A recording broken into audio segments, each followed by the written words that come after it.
अमेरिकेचे उपाध्यक्ष JD Vance थोड्याच वेळात पाकिस्तानात पोहोचणार. इराण अमेरिकेची इस्लामाबादेत शांती वार्ता. इराणच्या शिष्टमंडळाचं इस्लामाबादमध्ये स्वागत.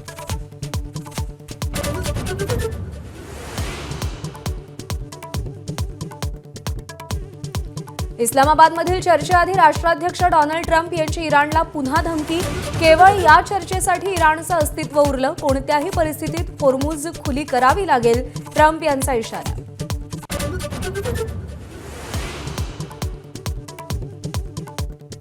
अशोक खरात आणि पत्नी कल्पना खरातची 3 बँक खाती ईडीकडून सील. सूत्रांची माहिती, ईडी आणि आयकर विभागाची भीती दाखवून फसवणूक केल्याची शक्यता. मनी लॉन्ड्रिंग प्रकरणी ईडीकडून गुन्हा दाखल.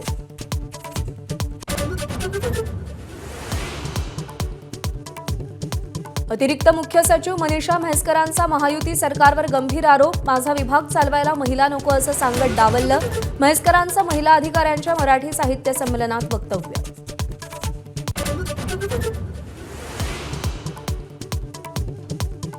वारकरी संप्रदायात प्रतिगामी लोकांची घुसखोरी. महिला अधिकाऱ्यांच्या साहित्य संमेलनातील स्मरणिकेत शरद पवारांकडून उल्लेख. तर संप्रदायातील 60% लोकांची मांडणी. धर्मांध शक्तींना बळ देणारी पवारांचं मत.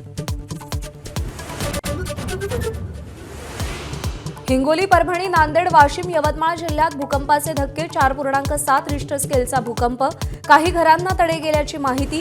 घाबरू नका, प्रशासनाचं आवाहन.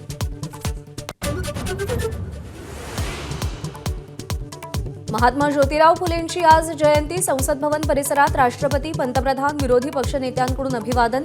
अभिवादनानंतर पंतप्रधान मोदी आणि राहुल गांधींची चर्चा. गगनयान मिशनद्वारे अंतराळात भारतही अंतराळवीर पाठवणार. वायुदलाच्या मदतीनं इस्रोची गगनयान क्रू मॉड्यूलची यशस्वी एअरड्रॉप चाचणी. Video share. आजचा दिवस अत्यंत महत्त्वाचा आहे, कारण इराण अमेरिका इस्रायल युद्धाला 2 आठवड्यांचा युद्धविराम लागू झाल्यावर आजपासून पाकिस्तानच्या मध्यस्थीनं इस्लामाबादमध्ये शांती वार्ता सुरू होतीये. सकाळी 11 वाजता इराण आणि पाकिस्तान यांच्या शिष्टमंडळाची चर्चा सुरू होतीये. दोन्ही देशांची शिष्टमंडळ चर्चेच्या फेऱ्यांची सुरुवात करतील. त्यानंतर पाकिस्तानी शिष्टमंडळ अमेरिकेच्या शिष्टमंडळाशी चर्चा करेल. दरम्यान अमेरिकेचे उपाध्यक्ष जेडी व्हान्स हे चर्चेत सहभागी होण्यासाठी पाकिस्तानमध्ये दाखल झालेत. अवघ्या काही वेळात ते रावळपिंडीजवळच्या नूरखान एअरवेसवरती काही वेळापूर्वी दाखल झालेले आहेत. इराणच्या शिष्टमंडळाचं नेतृत्व इराणी संसदेचे स्पीकर बाघेर गालिबाफ करतायत. परराष्ट्र मंत्री अब्बास अराघचीही सोबत आहेत. इराणचं शिष्टमंडळ 70 जणांचं आहे. पाकिस्तानच्या शिष्टमंडळाचं नेतृत्व पंतप्रधान शहबाज शरीफ करतायत. लष्कर प्रमुख असीम मुनीरही सोबत आहेत.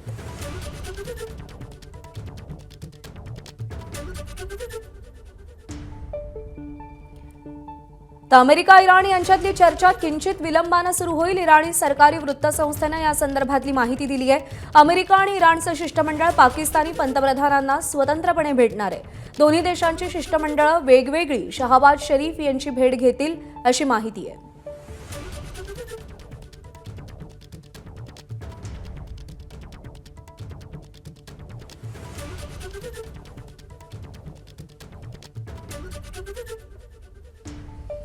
आणि या सगळ्या संदर्भात आपण अधिक संवाद साधूया, बातचीत करूया. संरक्षण तज्ज्ञ lieutenant colonel Satish Dhage sir आणि आंतरराष्ट्रीय घडामोडींचे विश्लेषक अनिकेत काळे सध्या आपल्यासोबत आहेत. तुमच्या दोघांचंही स्वागत. नमस्कार.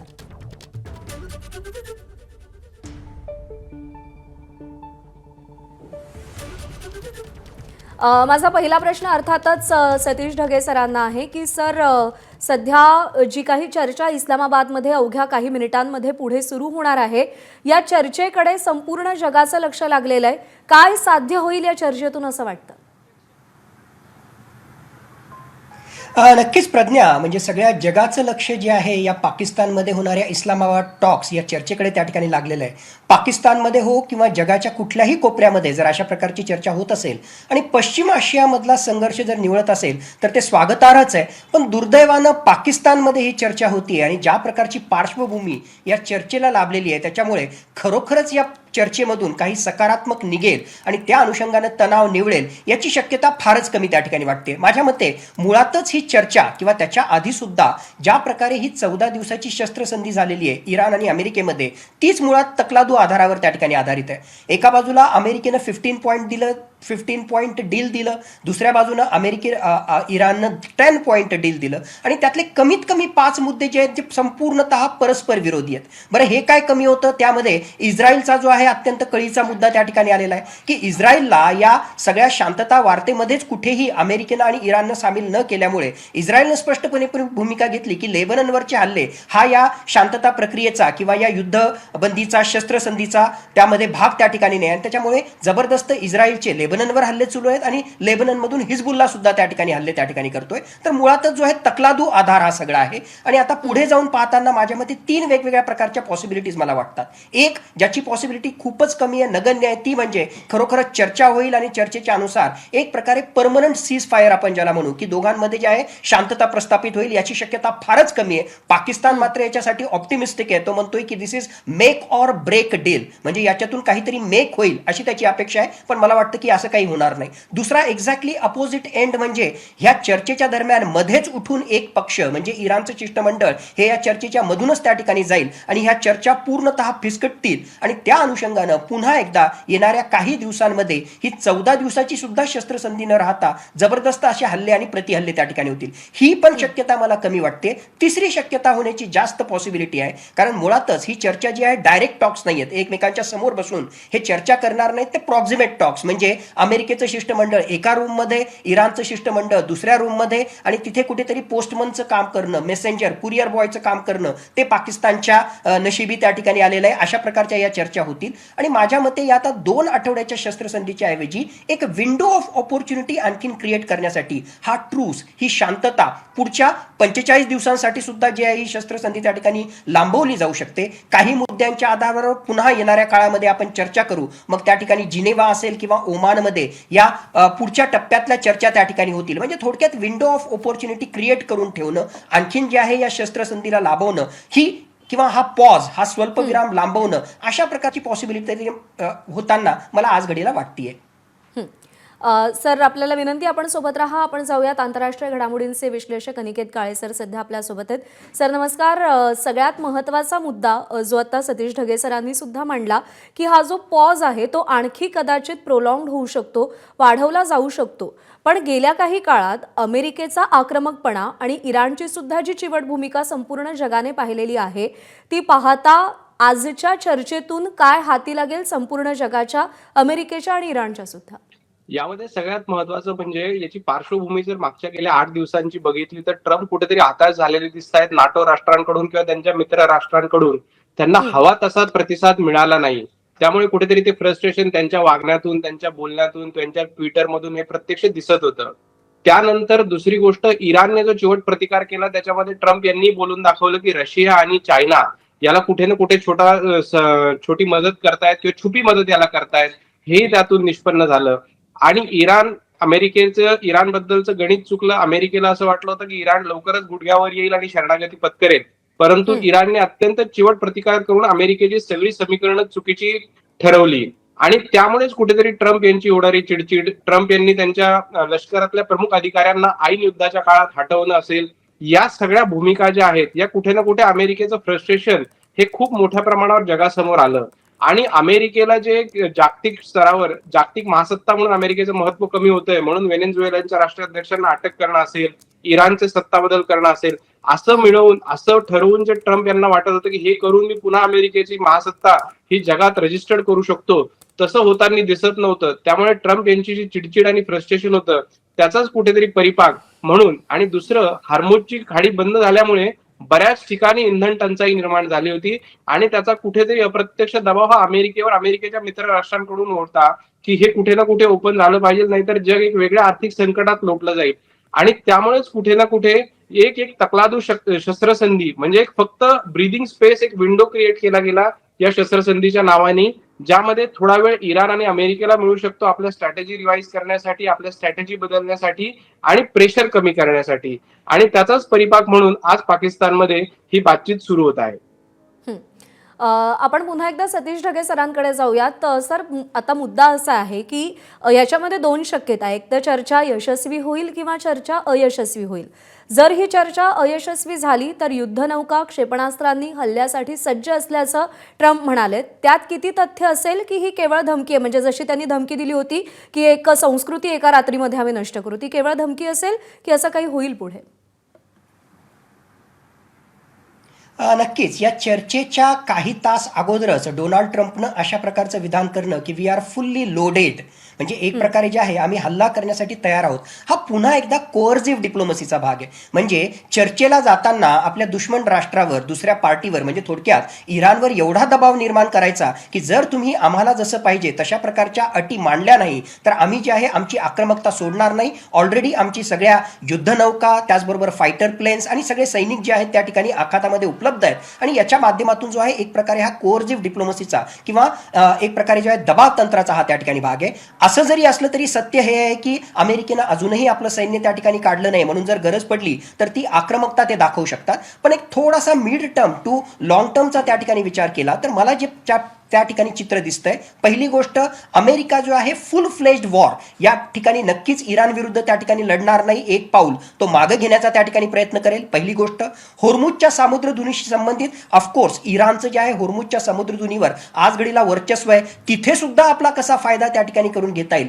जॉईंट मॅनेजमेंटच्या नावाखाली होर्मुजच्या सामुद्रधुनीमधून जर टोल कलेक्ट केला जात असेल, तसं शुल्क तिथून जाणाऱ्या जहाजांवर घेतला जात असेल तर त्यातला काही हिस्सा आपल्याला त्या ठिकाणी मिळू शकेल का, असा विचार जो आहे डोनाल्ड ट्रम्प सारखं व्यापारी नेतृत्व हे नक्कीच त्या ठिकाणी करू शकतं. आणि तिसरा सगळ्यात महत्वाचा भाग, या चर्चा काहीही हो, यातून काहीही निष्पन्न त्या ठिकाणी हो, अप्रत्यक्षपणे इस्रायलच्या माध्यमातून इस्रायल जो आहे इराण विरुद्ध, त्याचबरोबर इराण समर्थित जे वेगवेगळ्या प्रकारचे गट आहेत, ज्यामध्ये हिजबुल्ला आहे, हुती आहे आणि ऑलरेडी हमासचा पुरता बंदोबस्त या इस्रायलनं त्या ठिकाणी केलेला आहे. भविष्यामध्ये सुद्धा इस्रायल हा इराण आणि इराण समर्थित गटांविरुद्धची आक्रमकता सोडणार नाही आणि त्याला कुठेतरी अप्रत्यक्षपणे पाठिंबा, मागून पाठिंबा अमेरिका त्या ठिकाणी देईल, अशा प्रकारचं चित्र मला दिसतंय. अमेरिकेनं युद्धामधून फुल फ्लेज वॉरमधून मागे हटणं, होर्मुजच्या सामुद्रधुनीमध्ये परसे अमेरिकेचं काही नुकसान नाही, कारण 1% सुद्धा कमी व्यापार किंवा तशा प्रकारच्या जहाजा होर्मुजच्या सामुद्रधुनीमधून अमेरिकेच्या त्या ठिकाणी जातात. पण आपदा में अवसर किंवा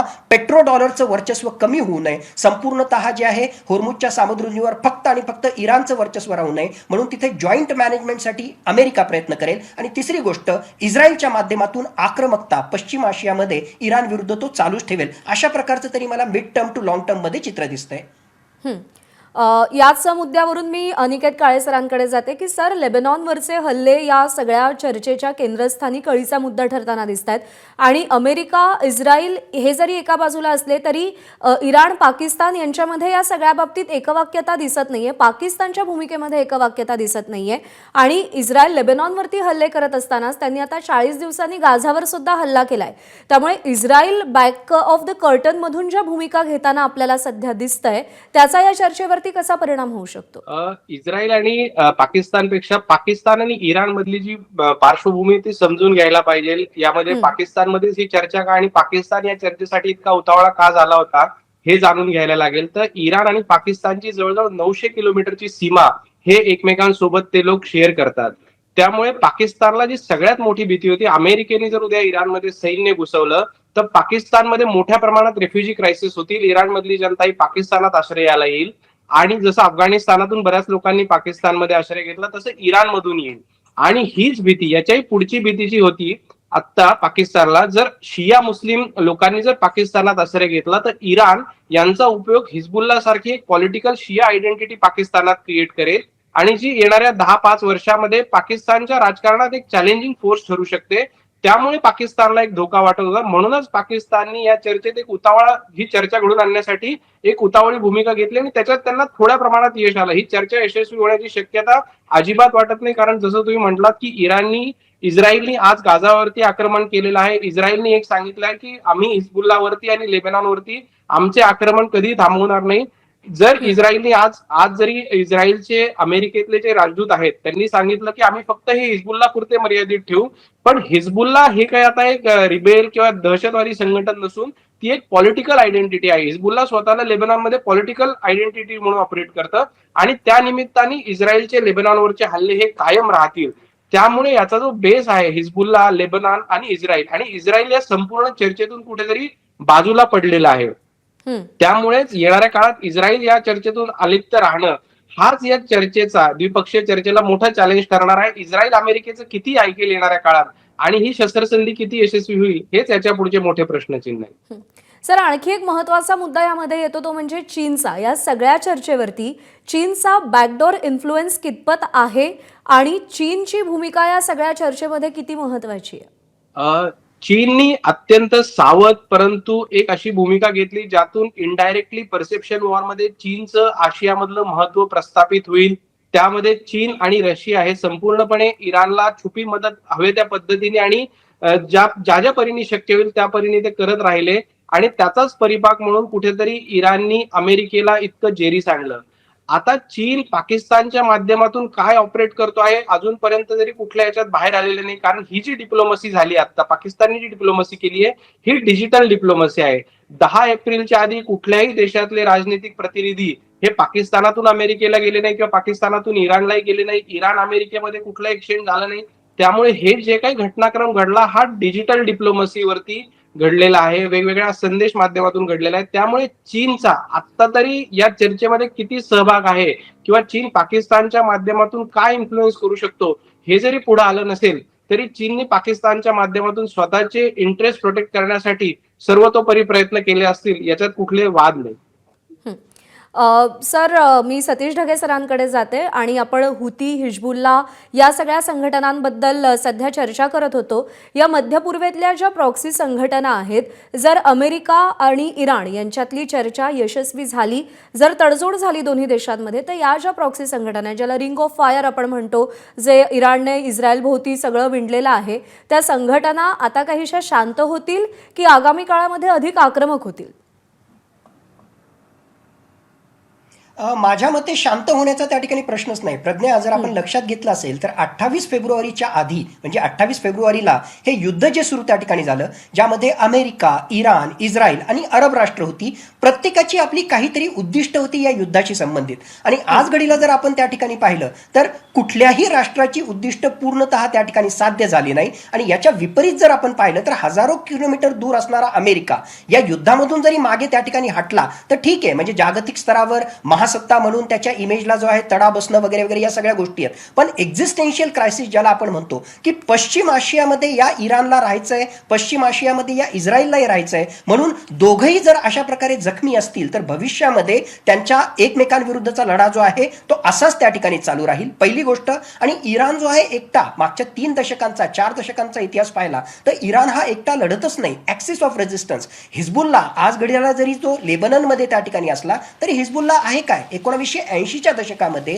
याच IRGCनं त्या सदन लेबननमध्ये जी शिया पॉप्युलेशन आहे, मुस्लिम धर्मियांमधला जो शिया पंथीय आहेत, त्या सदन लेबननमधल्या शिया पंथीयांना हाताशी धरून अशा प्रकारची जी आहे इराणच्या बाहेर असणारी लष्करी संघटना म्हणजे हिजबुल्ला हा काही इराणपेक्षा वेगळा पार्ट त्या ठिकाणी नाही. सेम येमेनमधलं हुती सुद्धा तसंच आहे. आणि काही अंशी जे आहे हमास हा सुद्धा जो आहे इराण द्वारेच फंडिंग त्याचबरोबर शस्त्रास्त्र दिला गेलेला अशा प्रकारच्या या संघटना आहेत. त्याचबरोबर PMF आपली इराकमधली पॉप्युलर मोबिलायझेशन फोर्स ही जी संघटना आहे, तर अशा प्रकारच्या संघटना या इराणचाच त्या ठिकाणी भाग आहेत. आणि एकूणच सगळी भूराजकीय परिस्थिती त्या ठिकाणी पाहता अमेरिका जरी एक पाऊल मागे त्या ठिकाणी हटला तरी सुद्धा इस्रायल हे युद्ध त्या ठिकाणी लांबवतच राहील. आणि इस्रायलनं या ठिकाणी युद्ध लांबवलं तर दुसऱ्या बाजूला इराण समर्थित संघटना सुद्धा अशा प्रकारचे हल्ले प्रतिहल्ले त्या ठिकाणी करतील. म्हणूनच हा स्वल्पविराम किती काळ टिकतो हे आपल्याला पाहणं आवश्यक आहे. या सगळ्या चर्चा झालं, सगळ्या जरी चांगल्या गोष्टी त्या ठिकाणी झाल्या तरी सुद्धा याला खरोखरच पूर्ण विराम लागेल का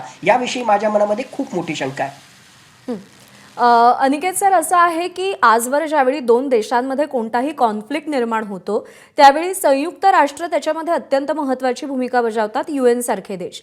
पण आत्ताची जी चर्चा आहे ती UNच्या व्यासपीठापलीकडे इस्लामाबादमध्ये होतीये. मल्टीपोलार वर्ल्ड आपण सातत्यानं ही टर्म वापरत असतो. या सगळ्यामध्ये आता UNचा प्रभाव काहीसा कमी होतोय का, किंवा या चर्चेमध्ये UNचा सहभाग नसणं हे त्यांचं अपयश म्हणायचं का? अपयश नक्कीच आहे. अपयश हे युएनचं नसून युएननी वारंवार जी धोरणं घेतली आंतरराष्ट्रीय राजकारणाच्या विषयात कुठे ना कुठे त्यांनी बायस भूमिका बऱ्याच वेळेस घेतलेली आहे. युएननी हे बघण्यात आलं होतं. त्यामुळे UN हा एक सर्वसमावेशक निर्णय घेण्याचा प्लॅटफॉर्म न राहता हा कुठे ना कुठे बायस त्या ठिकाणी झाला. आणि मग युएनचं महत्व काय? युएन मध्ये डोनाल्ड ट्रम्प जेव्हा सत्तेवरती आले तेव्हा त्यांनी सांगितलं होतं की बऱ्याचशा आंतरराष्ट्रीय संघटना चालवण्यासाठी युएस सरकार त्यांच्या टॅक्स पेअरचा निधी खर्च करतो आहे.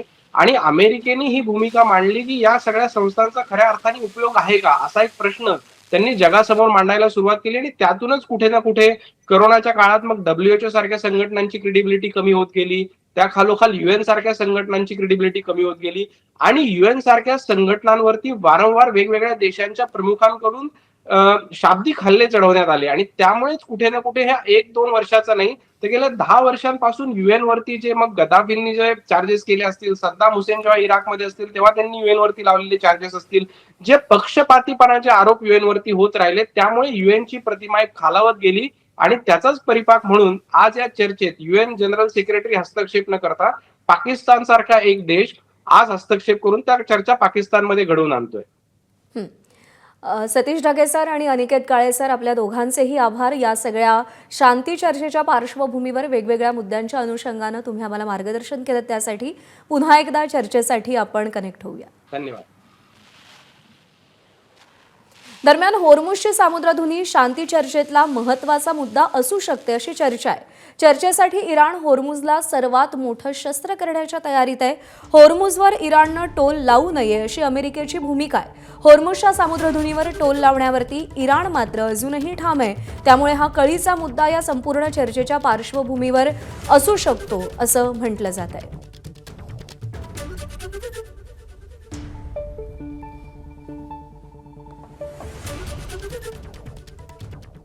दरम्यान इराणनं युरेनियम समृद्धीकरण तातडीनं थांबवावं असा अमेरिकेचा आग्रह आहे.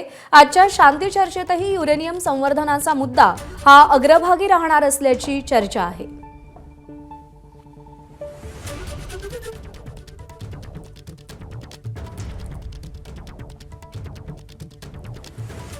अमेरिकेच्या गुप्तचर यंत्रणेच्या माहितीनुसार चीन पुढच्या काही आठवड्यामध्ये इराणला नवी हवाई संरक्षण प्रणाली देण्याच्या तयारीत आहे. अमेरिकन मीडियानं हे वृत्त दिलंय. अमेरिका आणि इराण यांच्यातल्या युद्धविरामाबाबत चीननं मध्यस्थी केल्याचा दावा केला जातोय. पुढील महिन्यामध्ये शी जिनपिंग आणि ट्रम्प यांची भेटही प्रस्तावित आहे. त्यातच आता चीन इराणला हवाई संरक्षण प्रणाली देण्याच्या तयारीत असल्यानं चीन दुटप्पी भूमिका घेत आहे का असा सवाल उपस्थित होतोय. चीन ही शस्त्रसामग्री थेट इराणला न देता तिसऱ्या देशाच्या माध्यमातून देण्याचा प्रयत्न करत असल्याचा संशय आहे. ही प्रणाली मॅनपॅड्स या नावानं ओळखली जाते. खांद्यावरून डागता येतील अशी क्षेपणास्त्र यामध्ये वापरली जातात. ही शस्त्र कमी उंचीवर उडणाऱ्या विमानांसाठी मोठा धोका ठरू शकतात. वॉशिंग्टनमधील चीनी दूतावासानं या सगळ्या आरोपांचा इन्कार केलाय. कोणत्याही संघर्षातील पक्षाला शस्त्रपुरवठा केलेला नाही असं चीननं म्हटलंय. गुप्तचर अहवालानुसार इराण हा युद्धविरामाचा फायदा घेत आपल्या शस्त्रसाठ्याची पुनर्बांधणी करतोय आणि त्यासाठी चीनसारख्या देशांची मदत घेतोय असा संशय आहे.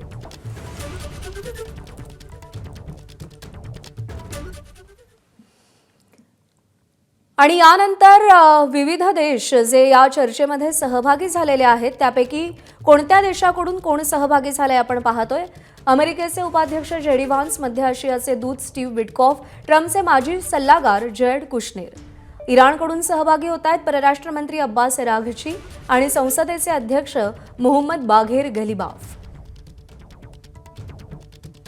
पाकिस्तानातून सहभागी होत आहेत पंतप्रधान शहबाज शरीफ आणि सेनादल प्रमुख असीम मुनीर.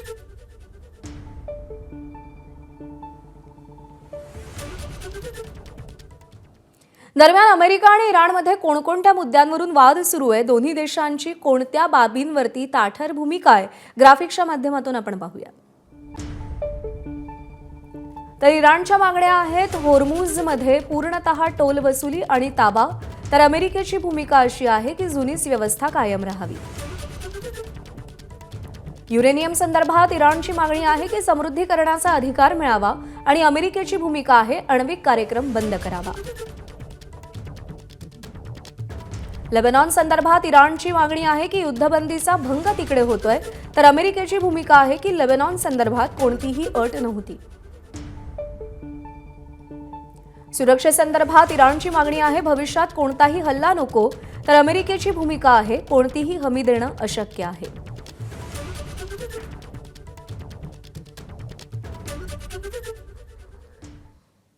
चर्चेवरून इराणी लष्कर आणि त्यांचे राजकीय नेते यांच्यातला वाद सवाट्यावर आलाय. इराणच्या रेव्होल्युशनरी गार्ड्सचा अमेरिकेशी चर्चेला विरोध आहे. लेबनॉनवरचे हल्ले सुरू असल्यामुळे बातचीत शक्य नाही असं इराणी लष्करानं म्हटलंय. लष्करी कारवाईवर आम्ही ठाम आहोत. आमचं प्रत्युत्तर अतिशय विनाशकारी असेल असं IRGCनं म्हटलंय. ट्रम्प आणि नेत्यान्याहू यांचा पराभव मान्य करावा, त्यांनी त्यांचा पराभव मान्य करावा असंही IRGCचं म्हणणं आहे. दरम्यान IRGC प्रमुख अहमद वाहिदी यांचा गालिबाफ आणि अराघची या दोघांनाही विरोध आहे. वाहिदी यांना बाघेर झोलकाद्र यांना चर्चेत सामील करून घ्यायचे. बाघेर झोलकाद्र हे सर्वोच्च सुरक्षा परिषदेचे सचिव आहेत, तर इतर सदस्य झोलकाद्र यांच्या विरोधात आहेत. तसंच वाहिदी यांना क्षेपणास्त्र कार्यक्रमावर कोणतीही चर्चा नकोय.